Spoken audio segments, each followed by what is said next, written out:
তীব্র হচ্ছে মণিপুরে চলা জাতিগত সংঘাত। মায়ানমারের গৃহযুদ্ধে লড়াই করে সীমান্ত পেরিয়ে মণিপুরে ফিরছেন প্রশিক্ষণপ্রাপ্ত ভারতীয় বিচ্ছিন্নতাবাদী সশস্ত্র গোষ্ঠীর সদস্যরা। তাদের এমন প্রত্যাবর্তনের রাজ্যের চলমান সংঘাত আরও তীব্র আকার ধারণ করেছে, এমনই প্রতিবেদন প্রকাশ করেছে আন্তর্জাতিক গণমাধ্যম রয়টার্স। গত এক বছরের বেশি সময় ধরে উত্তাল ভারতের উত্তর পূর্বাঞ্চলীয় মণিপুর রাজ্য। বিগত কয়েক মাস রাজ্যটি সাময়িকভাবে শান্ত থাকলেও সহিংস সংঘর্ষের জেরে সম্প্রতি আরও উত্তপ্ত হয়ে উঠেছে। রাজ্যটিতে ১৯ মাস ধরে চলা এই সংঘাতে এখন পর্যন্ত নিহত হয়েছেন ২৬০ জন, বাস্তুচ্যুত হয়েছেন ৬০,০০০-এর বেশি মানুষ। মোদী সরকারের ১১ বছরের শাসনামলের মধ্যে সবচেয়ে ভয়াবহ সংঘাত বলে উঠে এসেছে রয়টার্সের প্রতিবেদনে উল্লেখ করা হয়, হিন্দু, মেইতে এবং খ্রিস্টান কুকি আদিবাসীদের মধ্যে জাতিগত এই সংঘাত মোদী শাসনামলের আইন শৃঙ্খলা পরিস্থিতির সবচেয়ে করুণ পরাজয়ের কারণেই সৃষ্টি হয়েছে।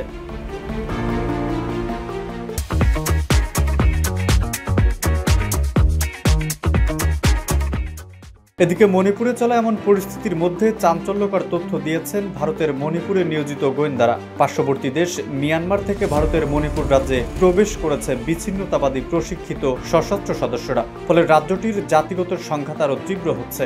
ভারতীয় সামরিক ও পুলিশ কর্মকর্তাদের বরাত দিয়ে রয়টার্স জানিয়েছে, মায়ানমার থেকে আসা এসব সশস্ত্র যোদ্ধাদের রাজ্যটিতে প্রবেশের পর এই সংঘাত নতুন মাত্রা নিয়েছে। এমনকি নতুন নতুন এলাকায় ছড়িয়ে পড়ছে এই সংঘাত। আধুনিক অস্ত্র শস্ত্রে সজ্জিত এসব যোদ্ধাদের কাছে রকেট লঞ্চারও মজুদ রয়েছে।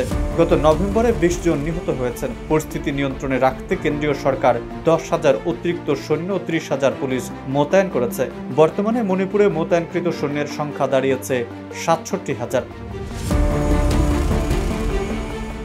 প্রতিবেদনে উঠে এসেছে, মায়ানমার থেকে ফিরে আসা এসব সশস্ত্র গোষ্ঠীর সদস্যদের কাছে রয়েছে অত্যাধুনিক অস্ত্র। ভারতীয় কর্মকর্তারা বলছেন, সংঘাত চলাকালে অনেক অস্ত্র রাষ্ট্রীয় কোষাগার থেকে লুট করা হয়েছে।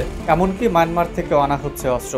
মণিপুর রাজ্যে মেইতেই এবং কুকি সম্প্রদায়ের মধ্যে গত বছর জাতিগত সংঘাত বাধে। তাদের মধ্যে দ্বন্দ্বের সূত্রপাত হয় কোটা এবং অর্থনৈতিক সুযোগ সুবিধা নিয়ে, যা পরবর্তীতে রক্তক্ষয়ী সংঘর্ষে রূপ নেয়। এক বছরের বেশি সময় পার হলেও এখনও সেখানে উত্তেজনা প্রশমনের কোনো লক্ষণ দেখা যাচ্ছে না।